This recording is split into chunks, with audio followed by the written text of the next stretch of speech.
Join me as I put this recipe together, and hopefully it will not be a Pinterest fail.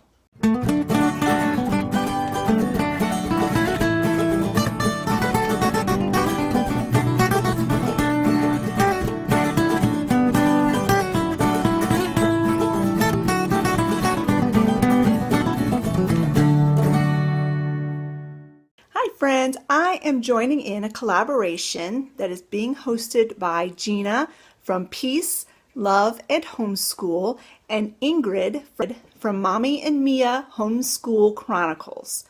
The idea of this challenge is to go onto Pinterest and find something that you want to do, whether it be a recipe you're going to try, a DIY, a fashion, whatever. Just take a Pinterest idea and try to make it work. The big joke, I guess, is that you do stuff from Pinterest and you usually get a Pinterest fail. So anyway, I've decided to join into this collaboration because I thought it sounded like fun. And I'm going to be baking a recipe called, let me see here, caramel pecan coffee cake. So join me as I put this recipe together, and hopefully it will not be a Pinterest fail. For this recipe, the caramel pecan coffee cake that I found off of Pinterest, one of the advantages to this recipe, they say, is that you mix it right in the bowl or the pan that you're going to bake it in, and it's said to use a large pie dish. So that's what I have here. Now this recipe I had to adapt just a little bit from the original. As most of you know, or if you're a new subscriber you don't know, I have a sensitivity to dairy products. So it calls for butter. And so in place of butter, I'm going to be using a combination of sunflower oil and coconut oil. If you do not have a dairy sensitivity or a dairy allergy, then you can just use butter. I will put the recipe in the description box exactly how it says it on Pinterest, and you can adapt it to suit your needs for your family. The other substitute that I'm going to be doing is that it calls for light or dark corn syrup. Well, I don't like using corn syrup, so I don't have any in the house. And so I'm going to be substituting agave nectar. So the first step is mixing the batter. Now the one thing about this recipe that I found to be quite interesting is that the leavening agent they use is yeast, but you don't let the dough rise before you bake it. So you just mix it in and then you go ahead and bake it. So I have never done a recipe like that before. Usually if I use yeast, you're supposed to let the dough rise before you bake it. So this is going to be interesting to see if this turns out. It might be a Pinterest fail. So into this pie dish you need to put 1 3/4 cups of all-purpose flour.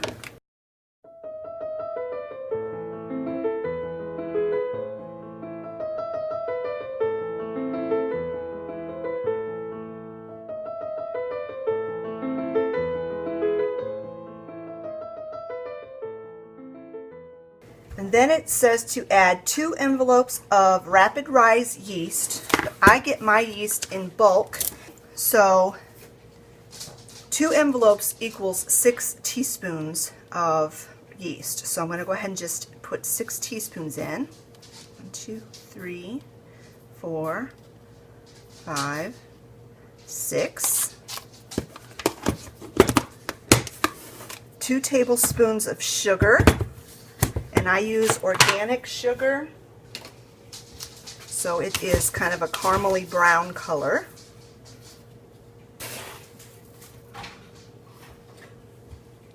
1/2 teaspoon of salt, 3/4 of a cup of very warm water. Now before I add the liquid ingredients to this, I want to get the other ingredients ready. So I'm going to set this aside, and in this small bowl I'm going to mix together the cinnamon sugar topping. And so it calls for 1/4 of a cup of sugar, 1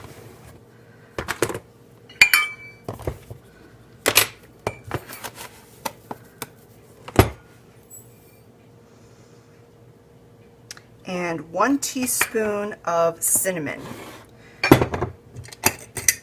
Now I love cinnamon, and so I'm going to put a heaping teaspoon, which typically equals out to about 2 teaspoons. But you can just do it to your taste. And then you just mix that up and set it aside. I'm also going to get the caramel pecan topping ready and set that aside as well. So in this bowl, I'm going to get the caramel pecan topping ready. And for that, it calls for a third of a cup of the light or dark corn syrup. And like I said, I am going to use agave nectar instead.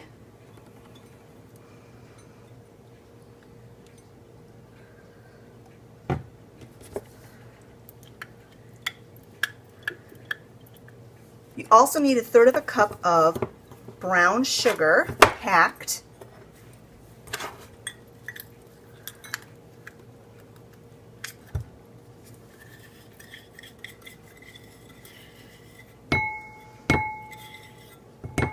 So there's the brown sugar and the agave nectar mixed together. And then you add the 2 tablespoons of melted butter, but like I said, in my case, I am using coconut oil. So I have some melted coconut oil here. And then the last thing you need for this mixture is the pecans, and it calls for half a cup of chopped pecans. So here's the half a cup chopped pecans, and I'm going to mix this up really well. Make sure it's nice and coated. The pecans are nice and coated, and they will turn, I'm assuming they'll turn like caramelized pecans in the oven. Okay, so I'm going to go ahead and set that bowl aside.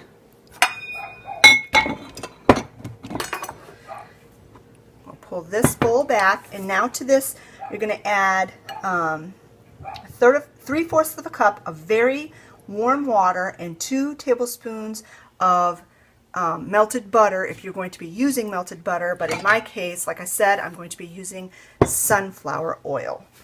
So here's my 3/4 of a cup of very warm water, just out of the tap.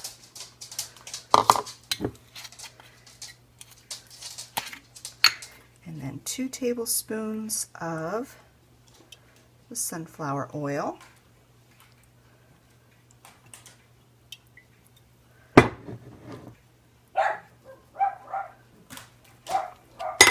So I'm going to go ahead and mix this well.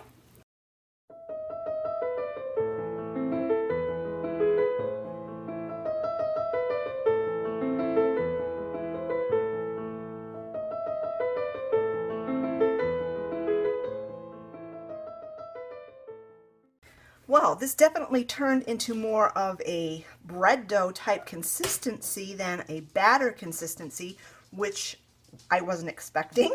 So we'll just continue. We'll follow the directions and see what happens. So after you get this all mixed and patted out in the bottom, then you take your cinnamon sugar ingredients and top it with that.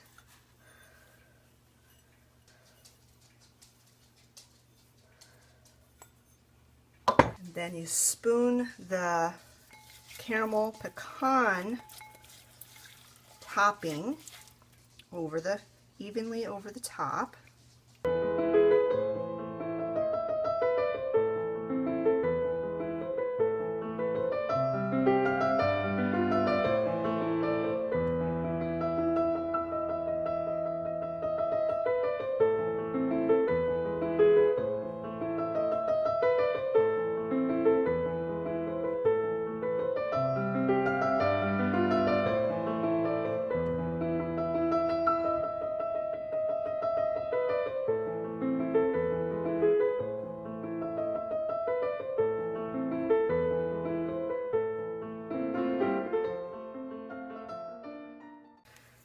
Well, this is going to be very sweet, if nothing else. I can tell that already. All right, so there's that.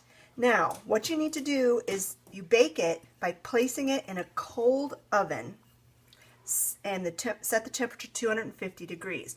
So I'm assuming that as the oven is coming up to temperature, that's when the dough will actually rise.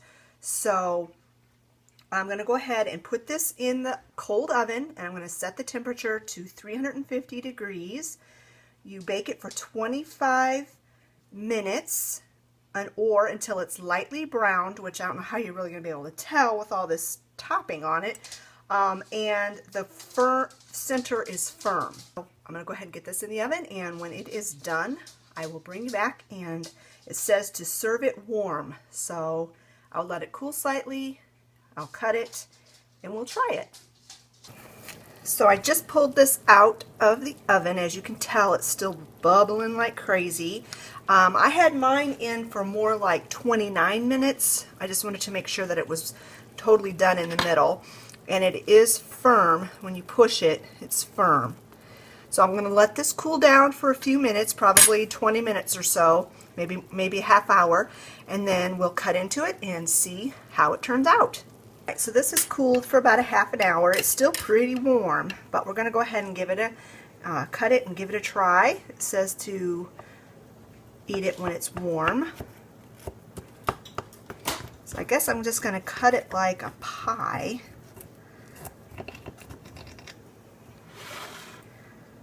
And it sure smells good. Really, really smells good. Okay, so like any pie, the first piece is a little bit hard to get out, but the texture looks really good. It looks like a really nice crumb. I'm just going to taste this little sliver that's in here. Got a nut. Well, it's really good. This part does definitely taste like more of a bread flavoring than sweet. I think, let me take another bite with all of the topping and stuff. My opinion of this coffee cake is that it is really, really good. It's very delicious. At first I wasn't sure if I liked the flavor of the cake part, because it's not very sweet all on its own, but if you eat it with the topping, like one big bite, it's just delicious. It really, really, really is good.